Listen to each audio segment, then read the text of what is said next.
ನಮಸ್ಕಾರ ಎಲ್ಲರಿಗೂ. ನಾನು ಕಳೆದ ವಿಡಿಯೋದಲ್ಲಿ ತೋರಿಸಿದ ಹಾಗೆ ಪೆನ್ ಸ್ಟ್ಯಾಂಡನ್ನು ಹೀಗೆ ಸಿಡಿ ಫುಲ್ಲು ಹೆಣ್ಕೊಂಡು ಆದಮೇಲೆ ಬಾಟ್ಲಿಗೂ ಅದನ್ನು ಹೆಣ್ದಿರೋದು ಹಾಕಿ ಆದಮೇಲೆ ಈ ಸಿಡಿನ ಮತ್ತು ಬಾಟ್ಲನ್ನು ಅಟ್ಯಾಚ್ ಮಾಡಬೇಕು. ಒಂದು ಸೂಜಿ ದಾರ ತಗೊಂಡು ಅದರ ಸಹಾಯದಿಂದ ಹೀಗೆ ಎರಡೂ ಸೇರಿ ಹೊಲಿತಾ ಹೋಗಿ. ಅದು ಪ್ಲಾಸ್ಟಿಕ್ ಇರ್ತದಲ್ಲ ಅದು ಮತ್ತು ಹುಲ್ಲನ್ನು ಸೇರಿ ಹೊಲ್ಕೊಂಡು ಗಟ್ಟಿಯಾಗಿ ಹೀಗೆ ಅಟ್ಯಾಚ್ ಮಾಡಿದರೆ ಆಯಿತು.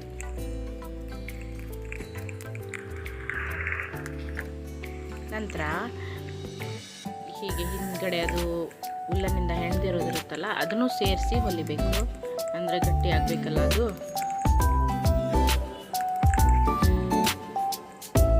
ಹೀಗೆ ಆದಮೇಲೆ ಗಂಟು ಹಾಕಬೇಕು.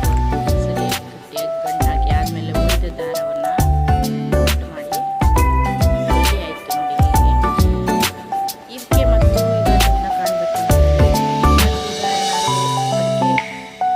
ಹಾಕುವ ಅಂತ ಬರೀ ಇದಿಷ್ಟೇ ಆದರೆ ಚೆಂದ ಕಾಣೋದಿಲ್ಲಲ್ಲ. ಹಾಗೆ ಒಂದು ಮೂತಿನ ಸಹಾಯದಿಂದ ಉಳಿದ ಹುಲ್ಲನ್ನು ಇರ್ತದಲ್ಲ ಆ ಹುಲ್ಲನ್ನು ತಗೊಂಡು ಸಣ್ಣ ಒಂದು ನೋಟ್ಬುಕ್ ತಗೊಂಡು ಸುತ್ತಾ ಬನ್ನಿ. ಒಂದು 50-60 ರೌಂಡ್. ನಿಮಗೆ ನಂಗಿಲ್ಲಿ ಹುಲ್ಲನ್ನು ಕಡಿಮೆ ಇರೋದರಿಂದ ನಾನು ಕಡಿಮೆ ಸುತ್ತಿದ್ದೀನಿ. ನೀವು ಹುಲ್ಲನ್ನು ಎಷ್ಟು ಹೀಗೆ ಸುತ್ತಿ ಜಾಸ್ತಿ ಎಳೆಗಳನ್ನು ಮಾಡ್ಕೊಂಡು ದಪ್ಪಾಗಿ ಮಾಡ್ಕೊಳ್ತೀರೋ ಮತ್ತು ಚೆಂದಾಗಿ ಕಾಣ್ತದೆ. ಹೀಗೆ ಒಂದು 50 ರೌಂಡ್ ಸುತ್ತಿ ಹುಲ್ಲು ಸುತ್ತಿ ಆದಮೇಲೆ ಹೀಗೆ ಲಾಸ್ಟ್ ಉಳಿತದಲ್ಲ ಫುಲ್ ಸುತ್ತಿದ್ದೀನಿ ನಾನಿಲ್ಲಿ. ಸುತ್ತಕೊಂಡು ಉಳಿದ ದಾರವನ್ನು ಕಟ್ ಮಾಡಬೇಕು. ಹೀಗೆ ಉಳಿದ ದಾರವನ್ನು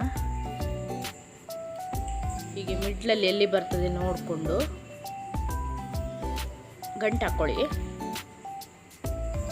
ಹೀಗೆ ಅಳತೆ ಮಾಡಿಕೊಂಡು ಮಿಡ್ಲಲ್ಲಿ ಅದೇ ಹುಲ್ಲನಿಂದ ಸುತ್ತಿ ಗಂಟು ಹಾಕ್ಕೊಳ್ಳಿ.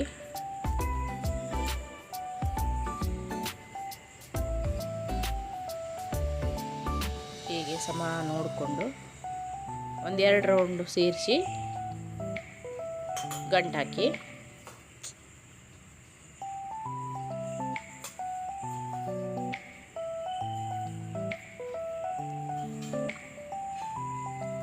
ಕಟ್ ಮಾಡಿ ಉಳಿದ ಹುಲ್ಲನ್ನು ಕಟ್ ಮಾಡಿ ಆದಮೇಲೆ ಈಗ ಅದು ಎಷ್ಟು ಆಗುತ್ತದೆ ಅಂತ ನೋಡ್ಕೊಳ್ಳಿ. ಎಷ್ಟು ಹೀಗೆ ಎಲ್ಲಿಗೆ ಬರುತ್ತೆ ಅಂಥೇಳಿ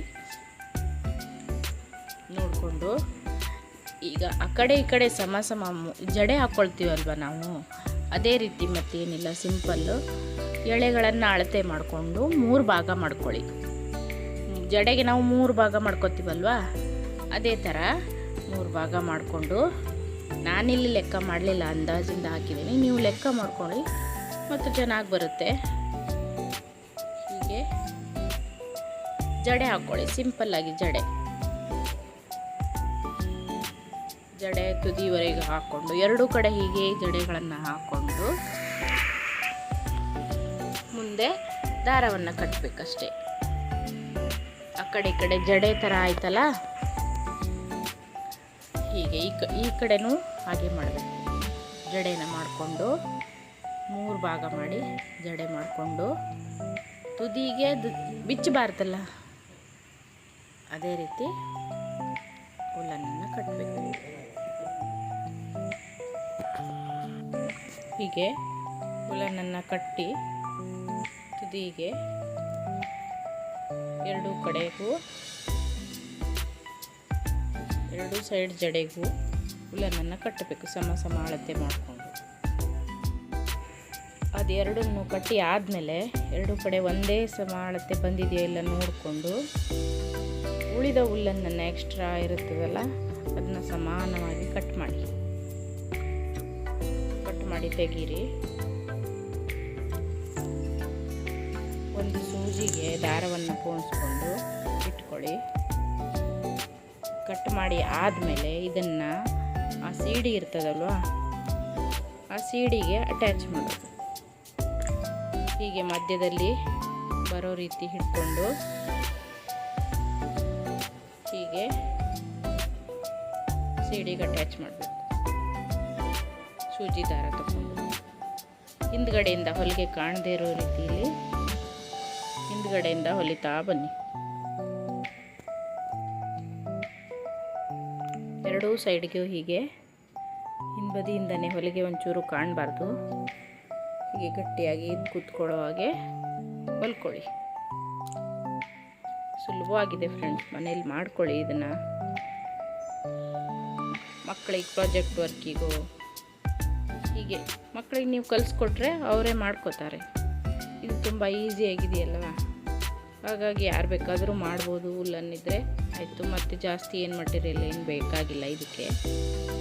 ಈಗ ಆಯಿತು ನೋಡಿ, ಜಾಸ್ತಿ ಉಲ್ಲನ್ನು ಹಾಕಿದರೆ ಈ ಜಡೆ ಚೆಂದ ಕಾಣ್ತದೆ ಮತ್ತು ದಪ್ಪಾಗಿ ಚೆಂದ ಕಾಣ್ತದೆ. ಈಗ ನಾನು ಕಣ್ಣಿನ ಸಲುವಾಗಿ 2 ಕಪ್ಪು ಬಟನ್ ಇತ್ತು, ನೀವು ಕಪ್ಪು ಪೇಪರಿಂದ ಕಟ್ ಮಾಡಿನೂ ಅಣಿಸ್ಬೋದು. ರೌಂಡಾಗಿ ಕಟ್ ಮಾಡಿಕೊಂಡು ಇಲ್ಲಿ ಕಪ್ಪು ಬಟನ್ ಇತ್ತು, ಹಾಗಾಗಿ ಫೆವಿಕಾಲ್ ಗಮ್ ತಂದ್ಕೊಂಡು ಆ ಕಪ್ಪು ಕಣ್ಣಿಗೆ ಬಟನ್ ಅಂಟಿಸೋದು.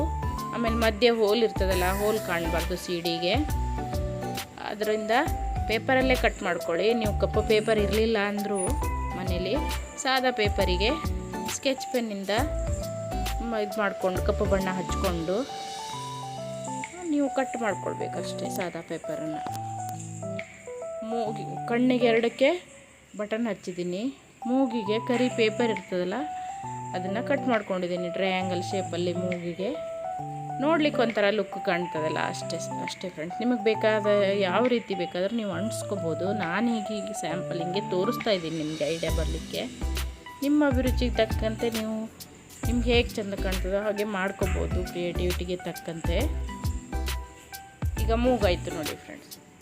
ಈಗ ಬಾಯಿ ಒಂದು ಹಚ್ಚಿದರೆ ಸ್ಮೈಲಿ ಫೇಸು, ಅದು ಒಂಥರ ಚೆಂದ ಕಾಣ್ತದೆ. ಅದನ್ನು ನಾನು ಕರಿ ಪೇಪರಿಂದನೇ ಮಾಡಿದ್ದೀನಿ.